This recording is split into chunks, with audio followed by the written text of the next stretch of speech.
നമസ്കാരം. നമ്മുടെ രാജ്യത്തെ ജനസംഖ്യയുടെ 1% ആളുകൾ പാർക്കിൻസൺസ് രോഗമെന്ന മസ്തിഷ്ക സംബന്ധമായിട്ടുള്ള ഒരു അസുഖവുമായി ജീവിക്കുന്നു എന്ന് പറഞ്ഞാൽ നമുക്ക് വിശ്വസിക്കാൻ സാധിക്കുമോ? അറിയാം പാർക്കിൻസൺസ് രോഗത്തെക്കുറിച്ച്. 2016 ഒരു സർവേ പ്രകാരം നമ്മുടെ മൊത്തം ജനസംഖ്യയുടെ 0.04%, അതായത് 5,80,000 ജനങ്ങൾ, 60 വയസ്സിന് മുകളിലുള്ള 5,80,000 ജനങ്ങൾക്ക് പാർക്കിൻസൺസ് രോഗമുണ്ട് എന്ന് ഒരു സർവേയിലൂടെ കണ്ടെത്തിയിരുന്നു. അതിനുശേഷം 4 വർഷത്തിന് ശേഷം ഈ 0.04%, 0.08%, ഏകദേശം ഇരട്ടിയോളമായിട്ട് ഉയർന്നു. 2024 ഒരു സർവേ പ്രകാരം 1%-ലധികം മൊത്തം ജനസംഖ്യയുടെ, 60 വയസ്സിന് മുകളിലുള്ളവർ മാത്രമല്ല, നമ്മുടെ മൊത്തം ജനസംഖ്യയുടെ 1% മുകളിലുള്ള ആളുകൾ പാർക്കിൻസൺസ് രോഗവുമായി ജീവിക്കുന്നു എന്നാണ് ഏറ്റവും അടുത്ത ഒരു സർവേ പ്രകാരം പുറത്തു വന്നിട്ടുള്ള റിപ്പോർട്ടുകൾ. ആയുർവേദത്തിൽ കമ്പവാദം എന്നാണ് പാർക്കിൻസൺസ് രോഗത്തിനെ വിശേഷിപ്പിച്ചിട്ടുള്ളത്. ബസവരാജീയം എന്ന ആയുർവേദ ഗ്രന്ഥത്തിൽ കമ്പവാദത്തെക്കുറിച്ചും കമ്പവാദത്തിന്റെ രോഗലക്ഷണങ്ങളെക്കുറിച്ചും അതിന്റെ ചികിത്സകളെക്കുറിച്ചും വിശദമായി പ്രതിപാദിച്ചിട്ടുണ്ട്.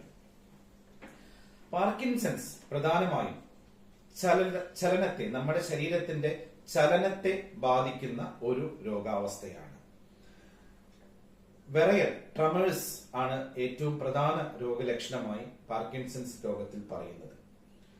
ട്രമേഴ്സ് ആണ് പ്രധാന രോഗലക്ഷണമായി പറയുന്നതെങ്കിലും നമ്മുടെ മൂവ്മെന്റിനെ, നടക്കുമ്പോൾ നമ്മുടെ പേശികൾക്ക് ഉണ്ടാകുന്ന ദൃഢത മൂലം നടക്കാനുണ്ടാകുന്ന ബുദ്ധിമുട്ടുകൾ, ബാലൻസ് നഷ്ടപ്പെടുന്ന അവസ്ഥ, പ്രത്യേകിച്ച് ഒരു നേർവരയിലൂടെ നടന്ന് ടേണിങ്ങിന് വളരെ ബുദ്ധിമുട്ട് അനുഭവപ്പെടുന്ന അവസ്ഥ, പേശികളിൽ ഉണ്ടാവുന്ന ദൃഢത, ഇരുന്നിടത്ത് നിന്ന് എഴുന്നേൽക്കാനുള്ള ബുദ്ധിമുട്ട്, എഴുന്നേറ്റ് കഴിഞ്ഞാൽ നടന്നു തുടങ്ങാനുള്ള ബുദ്ധിമുട്ട്, കുറച്ചു നേരം നടന്ന നടത്തത്തിന്റെ വേഗം പതുക്കെയാവുക, നിമിർന്ന് നിൽക്കുമ്പോൾ ശരീരത്തിന്റെ പോസ്ചർ മുന്നിലോട്ട് വളയുക തുടങ്ങിയവയാണ് ഈ പാർക്കിൻസൺസ് രോഗത്തിന്റെ പ്രധാന രോഗലക്ഷണങ്ങൾ.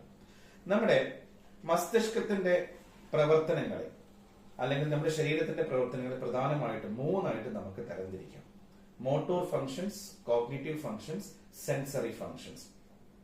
മോട്ടോർ ഫങ്ഷൻസിൽ പെടുന്ന കാര്യങ്ങളാണ് നേരത്തെ ഞാൻ പറഞ്ഞ നടത്തത്തിനുണ്ടാവുന്ന ബുദ്ധിമുട്ടുകൾ, മറ്റെല്ലാം. കോഗ്നിറ്റീവിലേക്ക് വരികയാണെങ്കിൽ പ്രധാനമായിട്ടും നമ്മുടെ മാനസികമായിട്ടുള്ള കാര്യങ്ങൾ, അതായത് നമ്മുടെ ഉറക്കം നഷ്ടപ്പെടുന്ന അവസ്ഥ, ഉറക്കത്തിൽ പേടി സ്വപ്നങ്ങൾ കാണുക, അവ്യക്തമായി സംസാരിക്കുക, ഞെട്ടിയുണരുക, അമിതമായിട്ടുള്ള ടെൻഷൻ, അമിതമായ ഉത്കണ്ഠ, അമിതമായ ദേഷ്യം, അമിതമായ വികാര പ്രകടനങ്ങൾ, അതായത് ഇമോഷൻസ്, അതുപോലെ തന്നെ ഒരു തീരുമാനമെടുക്കാൻ ഉണ്ടാകുന്ന ബുദ്ധിമുട്ടുകൾ, കൺഫ്യൂഷൻസ്, അനാവശ്യമായിട്ടുള്ള പേടി, ഇതെല്ലാം കോഗ്നിറ്റീവ് ഫങ്ഷൻസിൽ വരുന്നു. അടുത്തത് സെൻസറി ഫങ്ഷൻസ് ആണ്. നമ്മുടെ പഞ്ചേന്ദ്രിയങ്ങളാണ് ഈ സെൻസറി ഫങ്ഷൻസിൽ പ്രധാനമായിട്ടും വരുന്നത്. ഇമാജിനറി ഫങ്ഷൻസ് ആണ് ഇതിൽ വരുന്നത്. നമ്മൾ വെറുതെ ഇരിക്കുമ്പോൾ ആരോ അതിന് നടന്നു പോയി എന്ന് തോന്നുക, കർട്ടന്റെ പുറകിൽ, വാതിലിന്റെ പുറകിൽ ആരോ ഒളിച്ചു നിൽക്കുന്നുണ്ടെന്ന് തോന്നുക, ഇല്ലാത്ത ശബ്ദങ്ങൾ കേൾക്കുക, മണം കൃത്യമായി കിട്ടാത്ത അവസ്ഥ, രുചി കൃത്യമായി കിട്ടാത്ത അവസ്ഥ, ചൂടാണെങ്കിൽ തണുപ്പാണെന്നും തണുപ്പാണെങ്കിൽ ചൂടാണെന്നും തോന്നുന്ന രോഗാവസ്ഥ, ഇതെല്ലാമാണ് സെൻസറി ഫങ്ഷൻസിൽ പ്രധാനമായിട്ടും വരുന്നത്. ഇതെല്ലാം സംഭവിക്കുന്നത് നമ്മുടെ മസ്തിഷ്കത്തിലെ കോശങ്ങൾ ക്രമേണ ക്ഷയിക്കുന്നത് കൊണ്ടാണ് ഇത്തരത്തിലുള്ള ഒരു രോഗാവസ്ഥ ഉണ്ടാവുന്നത്. പ്രധാനമായും സബ്സ്റ്റാൻഷ്യ നൈഗ്ര എന്ന് പറയുന്ന ഭാഗത്തെ കോശങ്ങൾ ക്ഷയിക്കുന്നത് മൂലം ഡോപ്പമിൻ എന്നൊരു ന്യൂറോ ട്രാൻസ്മിറ്റർ കൃത്യമായി പ്രൊഡ്യൂസ് ആവാതെ വരികയും, ഈ ന്യൂറോ ട്രാൻസ്മിറ്റർ ആണ് നമ്മുടെ ശരീരത്തിന്റെ ചലനത്തെയും എല്ലാം നിയന്ത്രിക്കുന്നത്. ഈ ന്യൂറോ ട്രാൻസ്മിറ്റർ ആണ്. അപ്പോൾ ആ ന്യൂറോ ട്രാൻസ്മിറ്റർ കൃത്യമായി പ്രൊഡ്യൂസ് ആവാതെ വരുന്ന ഒരവസ്ഥയിലാണ് വോളണ്ടറി മൂവ്മെന്റ്സ് എല്ലാം ഇൻവോളണ്ടറി ആയിട്ട് മാറുന്നത്.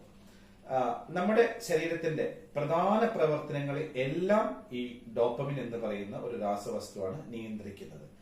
ഇതിന്റെ കാരണങ്ങൾ എന്ന് പറയുന്നത് പ്രധാനമായിട്ടും പാരമ്പര്യമായിട്ടുള്ള ഘടകം, അതായത് നമ്മുടെ അച്ഛനോ അമ്മയ്ക്കോ അടുത്ത ബന്ധുക്കൾക്കോ പാർക്കിൻസൺസ് രോഗമോ അല്ലെങ്കിൽ മസ്തിഷ്ക സംബന്ധമായിട്ടുള്ള മറ്റെന്തെങ്കിലും രോഗാവസ്ഥ ഉണ്ട് എന്നുണ്ടെങ്കിൽ നമ്മൾക്ക് അത് വരാനുള്ള സാധ്യത മറ്റുള്ളവരെ അപേക്ഷിച്ച് കൂടുതലാണ്. അതുപോലെ തന്നെ ദീർഘകാലം മസ്തിഷ്ക സംബന്ധമായിട്ടുള്ള മറ്റെന്തെങ്കിലും അസുഖങ്ങൾക്കോ വയറ് സംബന്ധമായിട്ടുള്ള അസുഖങ്ങൾക്കോ ശ്വാസകോശ സംബന്ധമായിട്ടുള്ള അസുഖങ്ങൾക്കോ സ്റ്റിറോയിഡ് പോലുള്ള മരുന്നുകൾ ദീർഘകാലം 1 വർഷമോ 2 വർഷമോ 5 വർഷമോ ഒക്കെ ദീർഘകാലം ഉപയോഗിക്കുകയാണ് എന്നുണ്ടെങ്കിൽ ഇത്തരത്തിലുള്ള ന്യൂറോ ഡീജനറേറ്റീവ് ഡിസീസ് പാർക്കിൻസൺസ് രോഗം പോലെയുള്ള രോഗം വരാനുള്ള സാധ്യത വളരെ കൂടുതലാണ്. നമ്മുടെ തലയ്ക്ക് ഏൽക്കുന്ന ക്ഷതങ്ങൾ, ഇന്റേണൽ ആയിട്ടുള്ള ബ്ലീഡിങ്ങുകൾ, ക്ലോട്ടുകൾ, അല്ലെങ്കിൽ തലയ്ക്ക് എന്തെങ്കിലും ക്ഷതമേൽക്കുക, തല പൊട്ടുക, ചോര വരിക, റോഡ് ട്രാഫിക് ആക്സിഡന്റ് പോലെയുള്ള അവസ്ഥ ഉണ്ടാവുകയും ക്രമേണ ആ ഒരു ഇൻസിഡന്റ് നടന്നതിന് ശേഷം വർഷങ്ങൾക്ക് ശേഷം പാർക്കിൻസൺസ് രോഗം വരാനുള്ള സാധ്യത വളരെ കൂടുതലുണ്ട്. വാസ്കുലർ പാർക്കിൻസോണിസം എന്നാണ് ഈ രോഗാവസ്ഥയെ നമ്മൾ പറയുന്നത്.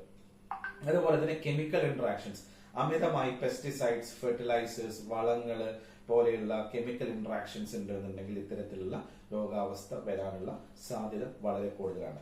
അതുപോലെ തന്നെ നമ്മുടെ ലൈഫ് സ്റ്റൈൽ ഡിസോർഡേഴ്സ് ആയിട്ടുള്ള തൈറോയിഡ്, പ്രമേഹം, അമിതവണ്ണം, ഇത് രക്തസമ്മർദ്ദം പോലുള്ള അസുഖങ്ങൾക്ക് ദീർഘകാലമായി മരുന്ന് കഴിക്കുകയും അല്ലെങ്കിൽ കൃത്യമായിട്ടുള്ള വ്യായാമങ്ങളോ മറ്റു കാര്യങ്ങളോ ചെയ്യാതിരിക്കുകയും ചെയ്യുകയാണെന്നുണ്ടെങ്കിൽ, അതുപോലെ തന്നെ അമിതമായിട്ടുള്ള ജോലി ഭാരം, ഭയങ്കര സ്ട്രെസ് പോലെയുള്ള അവസ്ഥയിലൂടെ ദീർഘകാലം കടന്നു പോവുകയാണെന്നുണ്ടെങ്കിലും ഇത്തരത്തിലുള്ള രോഗങ്ങൾ വരാനുള്ള സാധ്യത വളരെ കൂടുതലാണ്. സാധാരണയായിട്ട് അലോപ്പതി മരുന്നുകളാണ് ഒട്ടധികം ആൾക്കാരും കഴിക്കുന്നുണ്ടാവുക. ആ അലോപ്പതി മരുന്നുകളോടൊപ്പം തന്നെ സേഫ് ആയിട്ട് നമുക്ക് ആയുർവേദ മരുന്നുകളും കഴിക്കാവുന്നതാണ്. ആയുർവേദ ചികിത്സ പ്രധാനമായും 3 സ്റ്റെപ്പുകളിലായിട്ടാണ് പറയുന്നത്: ശമന ചികിത്സ, ശോധന ചികിത്സ, രസായന ചികിത്സ. ശമന ചികിത്സ എന്ന് പറയുന്നത് രോഗി ഡോക്ടറുടെ അടുത്ത് വന്ന് ഡോക്ടർ ആ രോഗിയുടെ എല്ലാ കാര്യങ്ങളും കൃത്യമായി ചോദിച്ചറിഞ്ഞതിന് ശേഷം അവരുടെ രോഗാവസ്ഥയ്ക്കും രോഗത്തിന്റെ തീവ്രതയ്ക്കും അനുസരിച്ച് മരുന്നുകളും, അകത്തേക്കുള്ള മരുന്നുകളും പുറമെ പുരട്ടുന്നതിനുള്ള മരുന്നുകളും നിർദ്ദേശിക്കുന്നു. ഇത് 1 മാസമോ 2 മാസമാണ് ഈ ശമന ചികിത്സ നമുക്ക് ചെയ്യാൻ സാധിക്കുക. അതിനുശേഷം പ്രധാന ചികിത്സയുള്ള ശോധന ചികിത്സ നമ്മൾ ചെയ്യാൻ വേണ്ടിയിട്ട് നമ്മൾ രോഗിയോട് അഡ്വൈസ് ചെയ്യുന്നു. ശോധന ചികിത്സ ഒരു ആശുപത്രിയിൽ, ഒരു ഹോസ്പിറ്റലിൽ അഡ്മിറ്റ് ആയിട്ട് ചെയ്യേണ്ട ഒരു ചികിത്സയാണ്. അത് ആ ചികിത്സ പഞ്ചകർമ്മ ചികിത്സയും കൂടെ ഇന്റഗ്രേറ്റ് ചെയ്തിട്ടുള്ള ചികിത്സയാണ്. ഈ ആയുർവേദ തെറാപ്പി പഞ്ചകർമ്മ ചികിത്സയോടൊപ്പം തന്നെ physiotherapy, psychology counselling, speech therapy, yoga പോലെയുള്ള ഇന്റഗ്രേറ്റഡ് ട്രീറ്റ്മെന്റും കൂടെ സംയോജിപ്പിച്ചുകൊണ്ടാണ് നമ്മൾ ഈ ശോധന ചികിത്സ ചെയ്യുന്നത്. ഫിസിയോതെറാപ്പി പോലെയുള്ള ചികിത്സകൾ ആയുർവേദത്തോടൊപ്പം ചെയ്യുമ്പോൾ ബാലൻസ് ട്രെയിനിങ് അല്ലെങ്കിൽ നടത്തത്തിന്റെ ബുദ്ധിമുട്ടുകൾ, ഏതെങ്കിലും ഒരു മസിലുകൾക്ക് സ്ട്രെങ്ത് കുറഞ്ഞിട്ടുണ്ടെങ്കിൽ അതിനെ സ്ട്രെങ്ത് ആക്കി എടുക്കുക പോലെയുള്ള കാര്യങ്ങൾ നമുക്ക് ഫിസിയോതെറാപ്പിയിലൂടെ ചെയ്യാൻ സാധിക്കുന്നു. ഡിസ്ഫാജിയ, ഡിസാർട്രിയ, ഭക്ഷണം ഇറക്കുമ്പോഴുള്ള ബുദ്ധിമുട്ട്, ചുമ പോലെയുള്ള കാര്യങ്ങൾ വരിക, അല്ലെങ്കിൽ ചില വാക്കുകൾ സംസാരിക്കാനുള്ള ബുദ്ധിമുട്ട്, നമ്മുടെ സ്പീച്ച് ക്ലിയർ അല്ലാതെ വരുന്ന അവസ്ഥ, ഇത്തരം അവസ്ഥകളിൽ ഒരു സ്പീച്ച്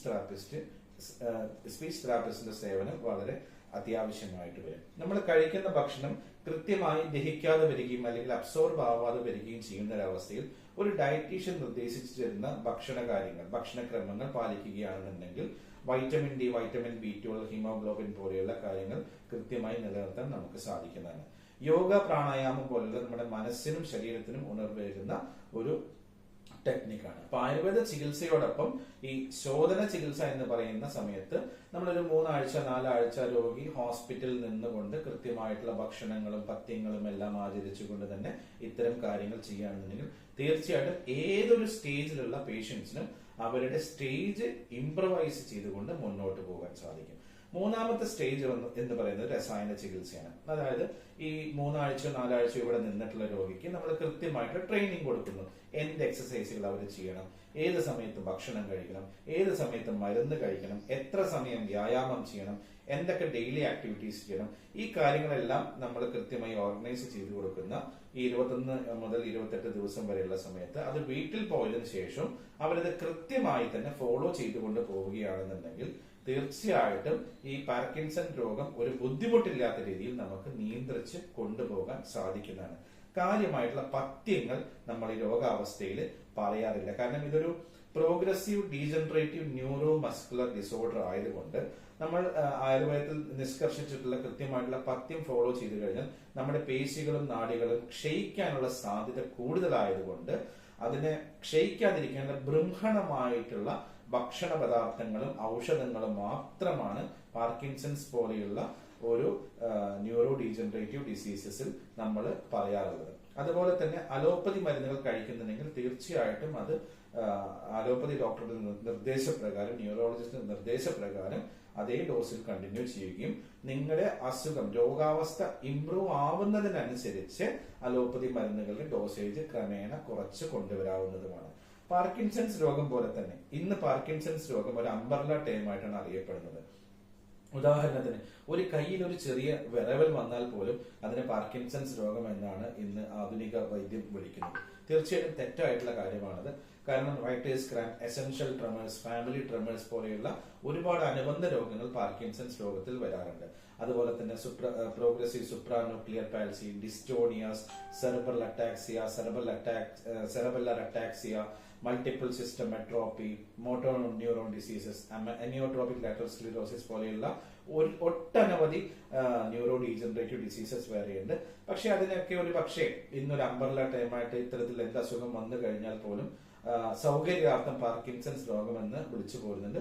തീർച്ചയായിട്ടും ആയുർവേദത്തിൽ ഇത് ഓരോന്നും വളരെ വ്യക്തമായി, ഓരോ അസുഖത്തിനെയും വളരെ വ്യക്തമായി അതിന്റെ രോഗങ്ങളും രോഗലക്ഷണങ്ങളും അതിന്റെ ചികിത്സകളും പ്രതിപാദിച്ചിട്ടുണ്ട്.